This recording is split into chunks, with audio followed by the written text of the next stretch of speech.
마음을 집중하여 마음과 함께 일하는 것은 영적 연습을 하는 사람들이나 자신이 사는 정신 환경의 특성을 이해하려는 사람들에게 매우 중요한 주제이다. 마음에 어떻게 접근해야 하는지 의문이 많다. 사람들 대부분은 체념하고 따르는 하인처럼 마음을 따른다. 아니면 마치 마음이 겨루어야 하는 사악한 세력이나 아주 성가신 존재나 되는 것처럼 마음과 싸운다. 많은 사람에게 마음은 아무 의심 없이 따르는 어떤 것으로 다루어지거나 아니면 적으로 여겨진다.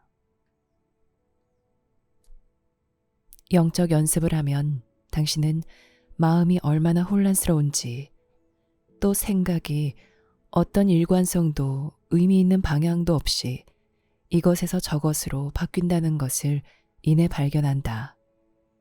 당신은 행동 패턴으로 이어지는 특정 사고 패턴이 있다는 것을 알게 되며 이것이 세상에 살면서 생기는 조건화의 일부임을 알게 된다. 그래서 마음과 함께 일하는 것은 큰 도전이다. 마음을 고요히 하고 마음을 집중하고 마음의 훌륭한 자질을 지도할 수 있다는 것은 엄청난 도전이며 준비, 연습, 적용이 필요한 도전이다. 그러면 이제 당신이 마음과 건강한 관계를 맺을 때 그 관계가 어떤 모습일지에 대한 개념을 알려주는 것으로 시작하겠다.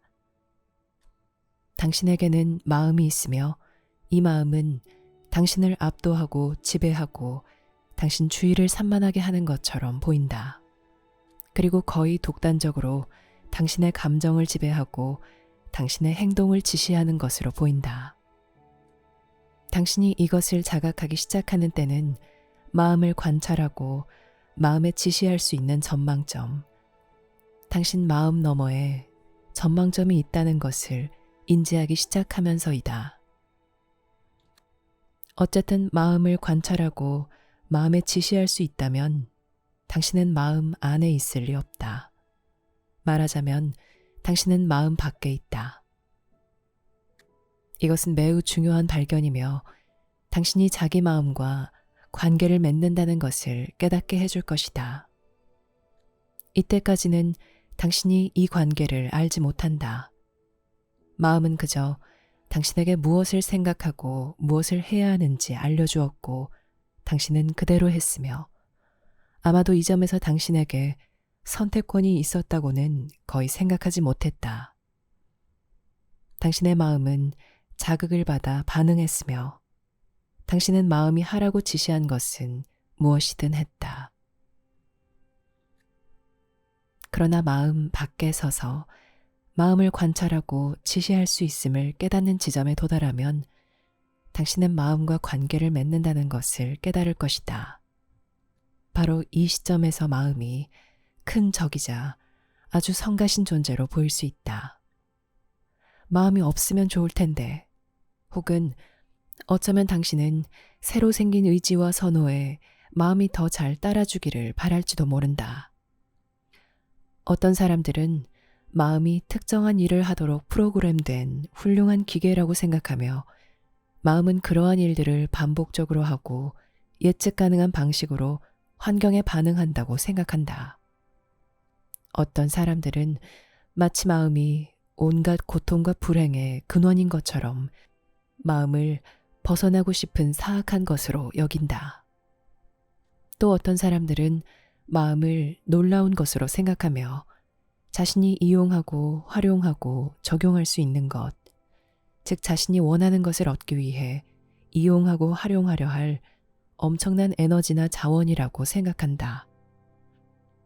그래서 그들은 마음의 생각을 바꾸려 하고 마음 자체를 프로그램하려고 한다.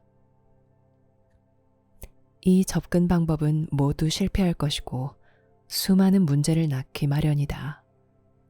이 접근 방법 중 어느 것도 마음과의 건강한 관계를 나타내지 않는다. 그 방법들은 마음이 폭군이나 성가신 존재 아니면 하인이라고 생각한다.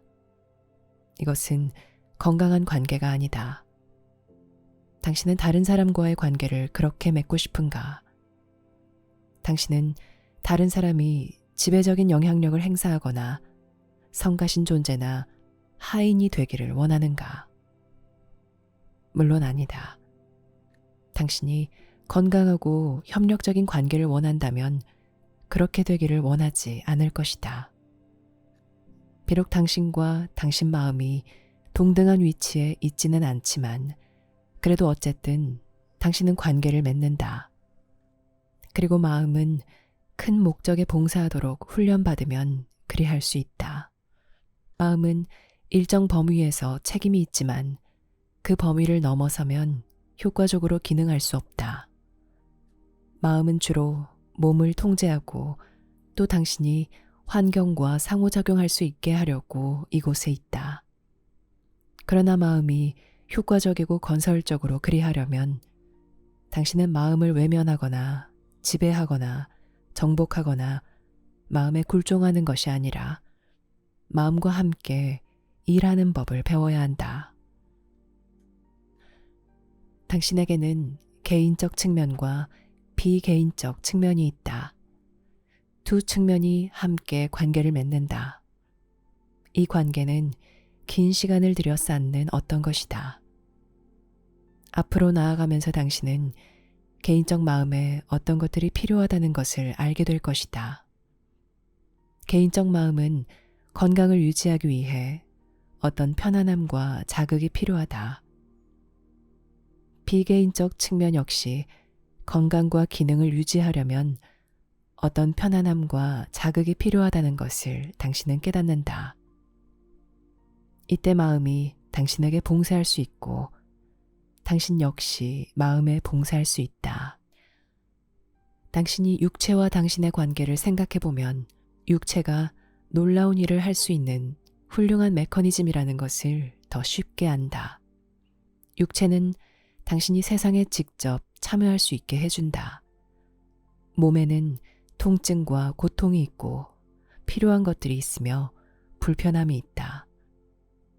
건강한 방식으로 몸에 접근한다면 몸은 당신이 세상에서 매우 중요한 것을 수행할 수 있게 하는 엄청난 자산임을 당신은 알 것이다. 물론 사람들 대부분은 몸에 이런 식으로 접근하지 않는다. 몸 또한 폭군이나 성가신 존재 아니면 하인으로 여긴다. 몸이 폭군이면 몸의 욕구와 식욕이 당신을 완전히 지배하고 당신은 그 모든 것 앞에서 비참하고 무력함을 느낀다. 몸이 성가신 존재이면 당신은 가혹하고 파괴적인 방식으로 몸에 반응하기 쉬우며 몸을 이길 수 있다는 것을 스스로 증명하려고 어떤 일을 하도록 몸에 강요한다. 당신이 몸을 하인처럼 대할 때도 이런 일이 일어난다. 당신 몸과 당신의 관계는 당신 마음과 당신의 관계와 매우 유사하지만 몇 가지 중요한 차이가 있다. 첫째, 당신 마음은 몸보다 더 영구적이며 물질적 삶을 지나서도 존재한다. 둘째, 마음은 몸보다 훨씬 더 복잡하고 훨씬 더 강력하다. 마음은 물질 환경을 초월하는 정신 환경에서 상호작용한다. 그러므로 마음을 당신의 하인이 되게 하는 것은 불가능하다. 그러나 마음이 당신을 섬기는 것은 가능하다. 다만 그 관계는 훨씬 더 협력적이어야 한다. 하인은 일반적으로 존경과 배려는 최소한으로 받으며 요구받는 것은 많다. 이것은 마음에 건강하게 접근하는 방식이 될 수 없으며 몸에 건강하게 접근하는 방식도 될 수 없다. 몸과 마음은 둘 다 필요한 것이 있고 둘 다 해야 하는 큰 봉사가 있다. 그렇지만 마음은 몸보다 더 큰 봉사를 한다. 왜냐하면 개인적 마음은 물질적 삶과 영적 현실 사이에서 매개체로서 역할을 하기 때문이다. 개인적 마음은 이 큰 두 영역 모두와 소통하며 영적 현실에서 물질적 삶 속으로 정보가 통과할 수 있는 얇은 막으로서 역할을 한다. 이것은 마음이 세상에서 봉사하는 훌륭한 하인이고 훌륭한 메커니즘으로 여겨질 때만 깨닫고 경험할 수 있다. 마음은 당신의 개인적 하인이 될 수 없다. 당신은 단순히 더 많은 돈, 더 많은 사랑, 더 많은 이익을 얻는데 마음을 이용해서는 안 된다. 마음을 이렇게 이용하면 당신은 마음의 더 큰 능력이나 더 큰 의미를 존중하지 않는다. 이러한 이기적인 목적으로 마음을 이용하면 당신에게 재앙만 찾아올 것이다. 그래서 우리는 대안으로 마음을 위한 성장의 큰 형태를 제시한다. 어떻게 이 성장이 이루어지는가? 성장은 당신이 직접 창안하지 않은 준비, 훈련과 분별력을 위한 준비를 따르는 것으로 이루어진다. 이 준비는 다양한 형태로 제공되었다. 큰 공동체에 대응하고 큰 공동체와 관계를 맺는 사람들에게는 큰 공동체 암길이 제공되었다.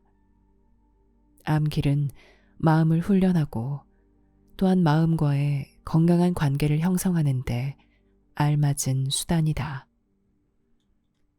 마음은 몸보다 훨씬 더 광범위하지만 제한된 메커니즘이므로 어떤 문제를 제기한다. 무엇보다 먼저 마음은 적절하고 현명하게 훈련되어야 한다. 마음은 순전히 개인적 이유로만 훈련되어서는 안 된다. 왜냐하면 더 큰 현실에 봉사하고 당신 내면에 있는 절실히 필요한 것에 봉사해야 하기 때문이다. 당신은 자기 생각의 일부를 다른 방향으로 돌려야 하겠지만 당신 내면에 있는 알미 반드시 이 지시의 근원이 되어야 한다.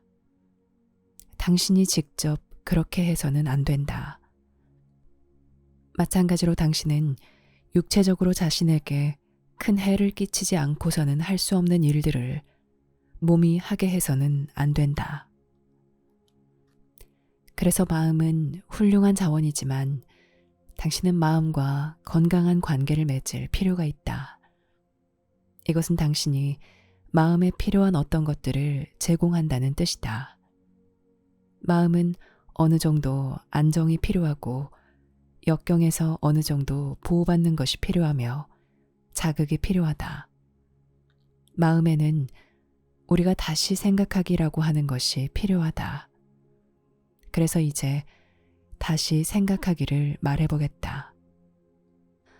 당신의 개인적 마음이 큰 통 안에 담긴 온통 무르고 끈끈한 콘크리트와 같다고 생각해보라. 당신이 콘크리트를 저어주지 않고 계속 움직여주지 않으면 그 콘크리트는 일정한 형태로 굳어진다. 일단 굳어지고 나면 또다시 유동적으로 만들기가 매우 어렵다. 그래서 마음이 자극받는 것은 매우 중요하다. 마음이 받는 가장 큰 자극은 알매서 나올 것이다. 왜냐하면 마음이 알매 봉사할 때 마음은 끊임없이 새로운 생각과 새로운 경험으로 자극받고 상황이 지금 시기와 관련된 것에 따라 재평가되어야 하는 요구에 자극받기 때문이다. 말하자면 이렇게 함으로써 마음을 계속 휘저어 유동적으로 유지한다. 이리하여 마음을 젊고 신선하고 활동적으로 유지한다. 마음이 굳어지게 놓아두면 새로운 영향, 새로운 정보, 새로운 관계에 반응하는 능력이 심각하게 저하된다. 어느 시점이 지나면 마음은 새로운 것에 전혀 반응할 수 없다. 바로 이때 마음이 살아있는 유기체가 되기를 멈춘다. 바로 이때 마음과 건강한 관계를 맺기가 아주 매우 어려워진다. 마음이 알 따른다는 것은 당신 마음이 당신 내면에 있는 큰 힘, 마음이 설계할 수도 자기 뜻대로 이용할 수도 없는 큰 힘에 주의를 기울인다는 뜻인데, 이처럼 마음이 알 따르면 마음은 계속해서 어떤 것을 다시 생각해야 한다. 큰 힘에 봉사하지 않는다면 사람들은 자기 관념을 다시 생각하지 않을 것이며 단지 자신의 입지만 강화할 것이다. 다시 생각한다는 것은 자신의 입지를 다시 규정하고 어떤 경우에는 완전히 버려야 한다는 뜻이다. 다시 생각하기는 교육의 필수 부분이다. 물론 당신이 자신의 교육을 생각해 보면, 심지어 학교에서 행하는 공식적 의미의 교육을 생각해 보아도 당신은 가장 큰 자극을 받은 학습 과정이나 프로그램이 당신에게 다시 생각하도록 요구했고 다른 시각과 관점을 받아들이게 했으며 새로운 사실들을 숙고해서 자신의 입장을 바꾸거나 아예 입장을 취하지 않도록 요구했다는 것을 깨달을 것이다. 마음이 다시 생각할 수 있으려면 마음이 반응하고 봉사하는 어떤 것, 마음 자체를 넘어서는 어떤 것이 마음에 있어야 한다. 이것이 될 수 있는 유일한 것은 당신 내면에 있는 알미다. 그러므로 마음의 건강한 관계는 암과 맺는 관계이며, 알은 당신 뒤에 있는 진짜 당신, 일시적인 사람 뒤에 있는 진짜 존재와 같다. 이처럼 암과 관계를 맺을 때 모든 것의 질서가 바로 서며 육체적으로 당신 자신과도 모든 것의 질서가 바로 서게 된다. 왜냐하면 몸은 마음을 섬기기로 되어 있고 마음은 암, 즉 영을 섬기기로 되어 있기 때문이다. 이것은 한 개인의 마음 상태에서 보면 엄청난 변화이다. 개인의 마음 상태에서는 마음이 몸에 봉사하도록 되어 있고, 혹시 영성까지 생각한다면 영성이 마음에 봉사하는 것으로 여긴다. 그러므로 마음과의 건강한 관계를 발전시키려면 당신은 알매 초점을 두고 알매 신비가 당신 내면에 존재하도록 허용해야 한다. 마음은 기반이나 믿음 체계를 확립하기 위해 구체적인 어떤 것들이 필요하다. 믿음 체계가 없으면 마음은 혼돈 상태에 빠져 어느 방향으로도 초점을 맞출 수 없다. 이것이 바로 정신 이상이며, 이때 마음 체계, 즉 사고 체계가 무너져 영의 의지조차 마음을 통해 일할 수 없는 상태이며, 마음은 혼란과 기능 장애에 빠진다. 그러므로 마음이 효과적으로 역할을 하려면 적어도 어느 정도까지는 어떤 가정들 및 익숙한 환경이 필요하다.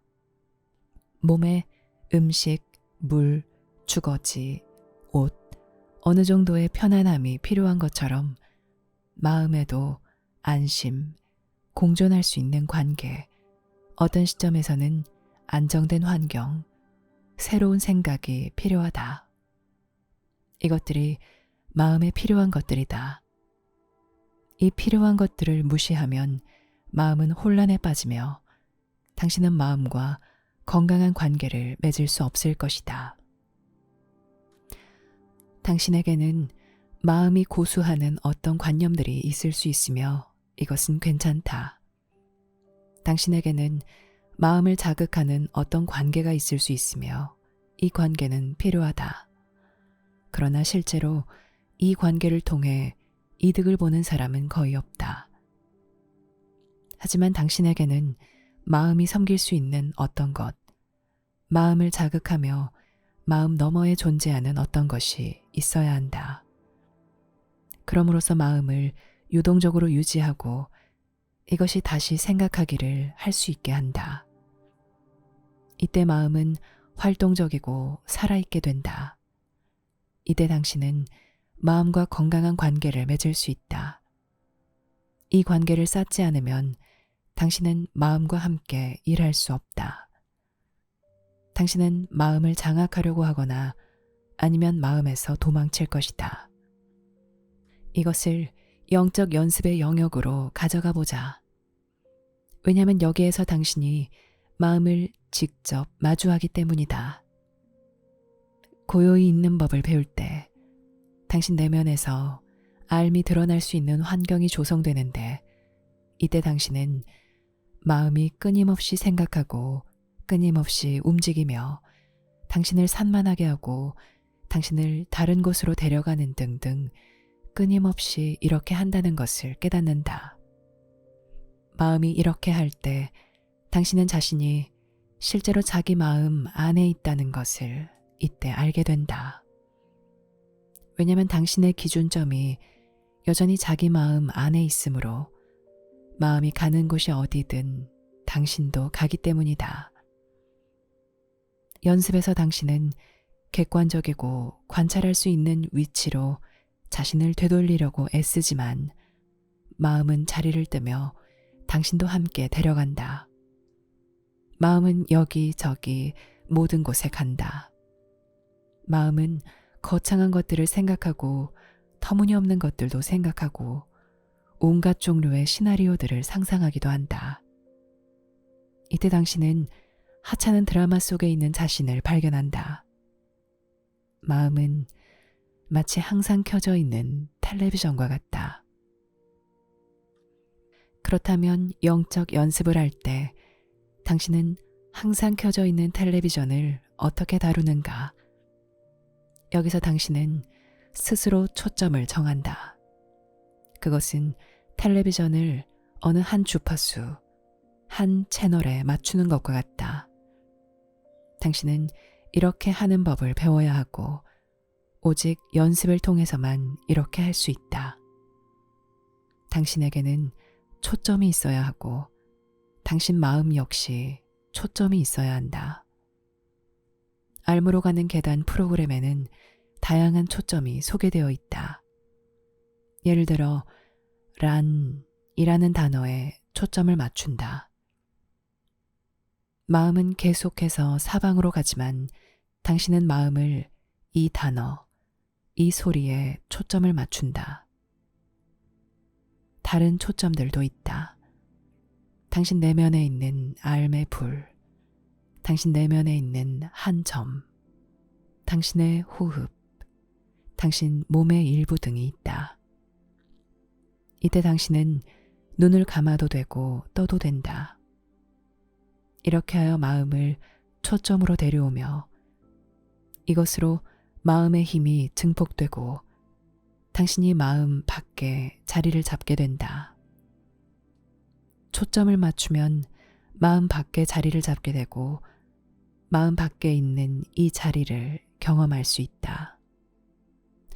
수백, 수천 번 반복해서 연습한다.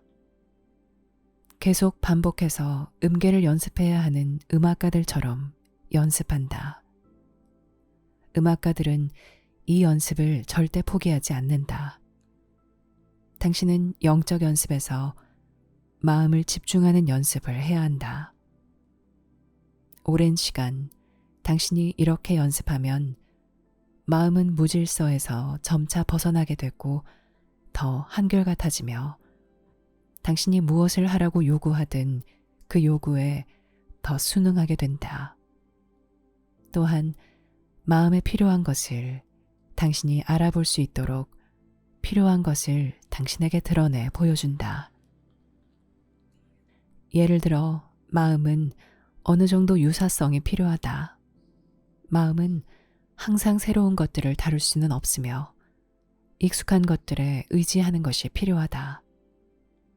동시에 마음은 새로운 생각과 새로운 자극이 필요하다. 마음은 암 뒤를 따라가야 한다. 이 모든 것은 함께 균형을 이루어야 하며 그리하려면 당신에게 기량과 지혜가 필요할 것이다. 당신이 마음에 항상 새로운 경험을 하도록 요구하면 마음은 지칠 것이고 제 기능을 할 수 없을 것이다. 마음은 새로운 정보를 계속해서 통합할 수 없을 것이며 당신이 마음을 너무 억압하면 결국 마음은 당신에게 반항할 것이다. 따라서 여기에는 균형의 문제가 있다.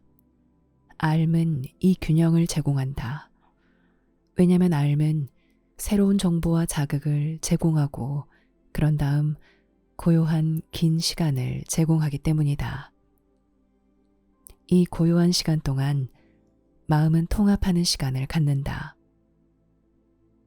다시 생각하기가 허용되고 장려된다.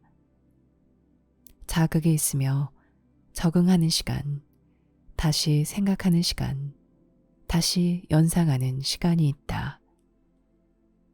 이런 식으로 계단을 밟듯 마음은 내면의 안정을 유지하면서 성장하고 발전할 수 있다. 그러면 심지어 가장 익숙하고 소중히 여기는 관념들조차 서서히 성장할 수 있다. 관념들은 뿔뿔이 흩어지지 않는다. 이 적응은 마치 당신이 매우 성실하게 어떤 것을 쌓는 것처럼 신중하고 서서히 이루어진다.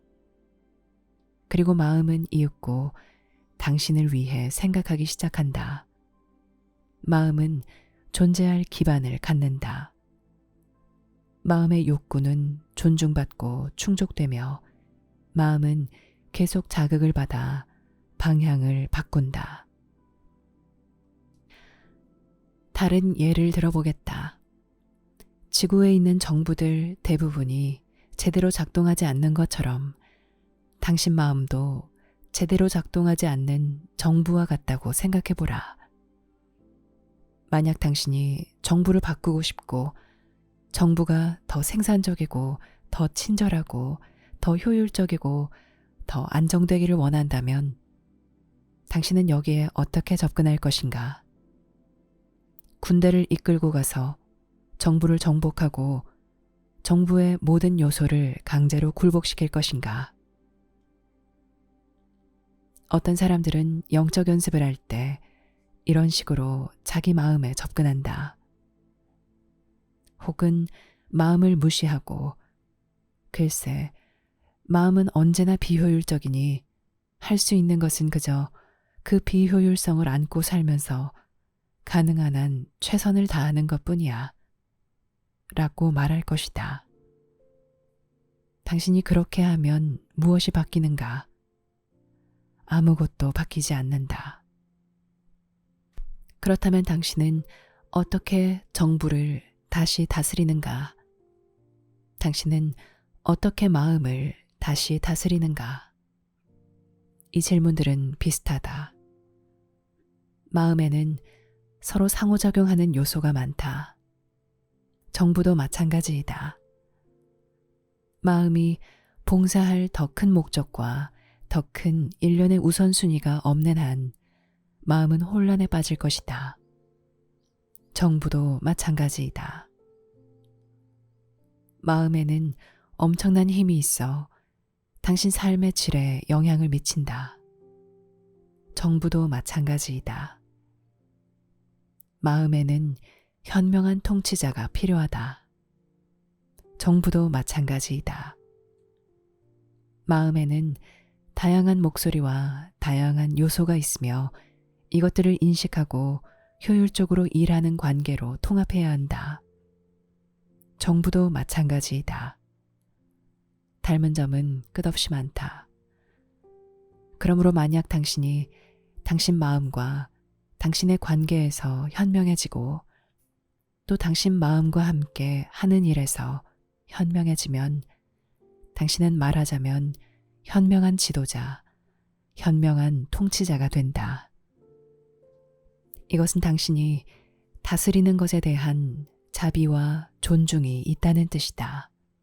당신은 자신이 다스리는 것의 모든 요소를 고려하려고 하고 가능한 한 최대로 모든 것에 봉사하려고 한다. 이것은 당신이 끊임없이 균형을 맞추어야 하며 다른 모든 것을 무시하면서 한두 가지 관념에만 너무 치우쳐서는 안 된다는 뜻이다. 그래서 큰 공동체 암기를 따르면 내적으로나 외적으로 모두 지도력이 생긴다. 큰 공동체 암길은 균형과 지혜를 낳고 내부적으로도 외부적으로도 현명한 정부를 만든다.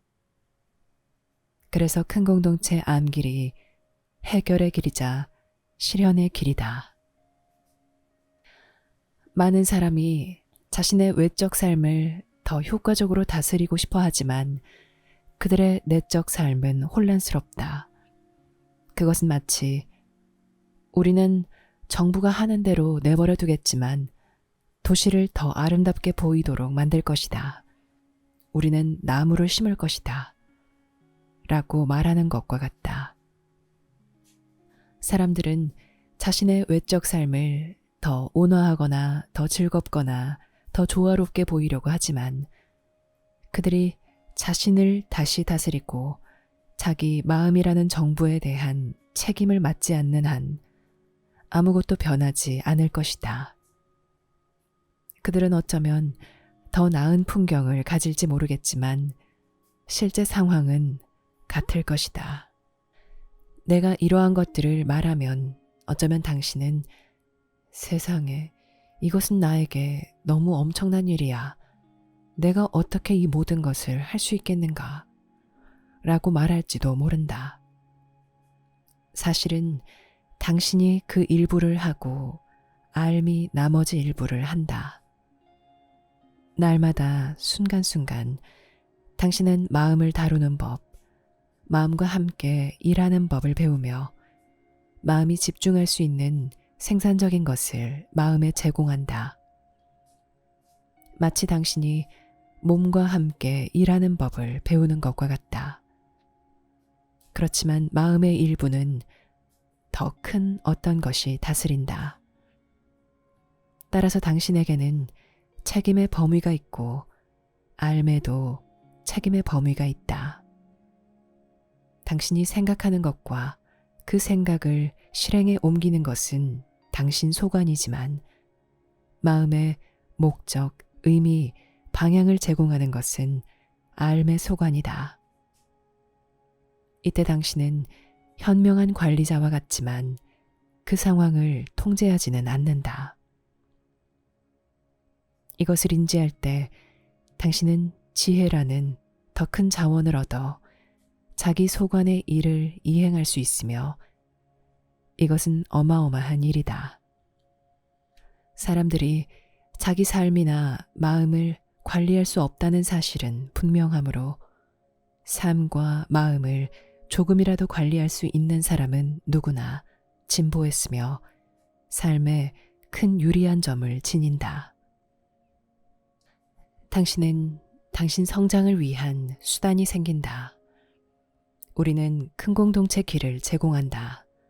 사람들이 그 길을 따르는 법을 배우고 인내심 있고 현명하다면 그 길은 효과적이다. 사람들은 준비를 시작하면서 지금 당장 큰 결과를 원한다. 그들은 삶에서 일을 해결하고 성취하기 위해 동분서주하지만 실제로 일은 더 느리고 점진적인 방식으로 되어간다. 이렇게 될 때 실질적이고 오래가는 결과와 참된 진보가 확실히 일어난다. 급하게 앞으로 나아가면 그만큼 쉽게 뒤로 물러날 수 있다. 당신이 하늘 높이 뛰어오르면 바로 내려온다.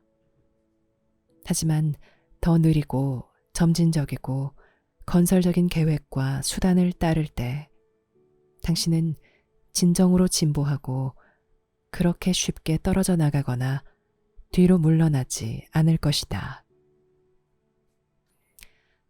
당신을 준비시켜 마음과 함께 일하도록 하고 또 당신 내면에 있는 큰 힘은 물론 마음과도 진정한 관계를 맺도록 하기 위해 큰 공동체 암길이 제공된다. 큰 공동체 암길과 같은 준비가 없다면 당신은 준비할 수 없다. 당신이 훌륭한 행동과 긍정적인 생각을 하려고 아무리 노력해도 자신의 딜레마에서 빠져나올 수 없을 것이다. 왜냐하면 당신은 효과적으로 당신 마음 밖에 자리 잡을 수 없을 것이며 새로운 기반, 새로운 전망점, 새로운 위치를 구축할 수 없을 것이기 때문이다. 여기에는 자신 너머에서 오는 도움, 즉 당신의 진가를 알아보는 이들의 친절한 격려뿐만 아니라 더 큰 영적 힘을 지닌 이들의 진정한 도움도 필요하다. 당신의 성취를 위해 그들은 자신의 현존, 영감, 실질적인 수단을 제공한다. 당신은 준비를 선택하거나 아니면 선택하지 않는다. 준비하지 않으면 당신은 그저 준비에 대해 생각만 하고 심사숙고만 할 수 있다. 여기서 당신은 여전히 자기 관념 속에 머물러 있다. 준비하면 당신은 새로운 관념을 접하게 되며 그 관념에는 다시 생각하고 다시 적응하고 마음의 새로운 입장을 취하는 것이 필요하다. 이것을 통해 당신의 내적 상태는 앞으로 나아갈 방향과 추진력을 얻는다. 준비하지 않으면 당신은 돌아다니지만 제자리만 빙빙 돌며 새로운 곳 어디에도 갈 수 없다.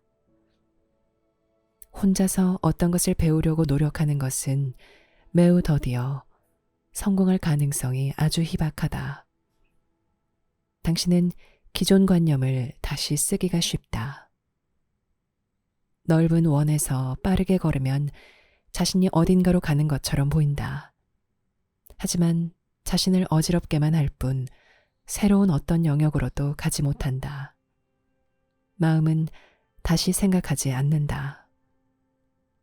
다시 생각하기는 단순히 당신이 취한 입장이나 익숙한 관념을 재평가하는 것을 의미하지 않는다. 다시 생각하려면 새로운 정보, 새로운 경험, 새로운 도전이 필요하다. 이것들은 당신 너머에서 와야 한다. 이것은 신과 당신의 관계, 영적 가족과 당신의 관계를 활성화한다.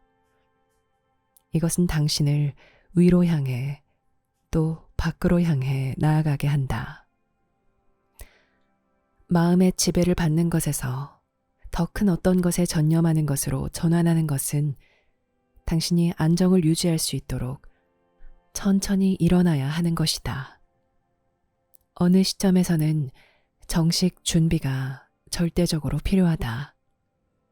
이 준비를 회피하거나 무시하면 앞으로 나아갈 수 없다. 준비는 마음과 당신의 관계, 몸과 당신의 관계, 주변의 모든 것과 당신의 관계를 바꾸고 재조정하는 일에 전념하는 것이다. 여기에는 용기가 필요하고 열린 마음도 필요하며 당신 내면에서 진짜 필요한 것을 인지하는 것도 필요하다. 삶은 이 필요한 것을 당신에게 가르쳐 줄 것이다. 자신에게 정직하다면 당신은 준비가 얼마나 대단한 것인지 깨달을 것이다. 당신이 자신만을 위해서 하는 것에는 한계가 있다. 이것을 넘어서 어떤 것이 당신을 위해 행해져야 하고 당신에게 전해져야 하고 제시되어야 한다.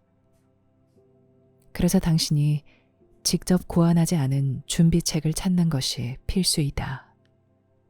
바로 이것이 당신을 새로운 영역으로 데려가고 진정으로 다시 생각할 수 있게 하며 더 큰 가능성에 마음을 열게 한다.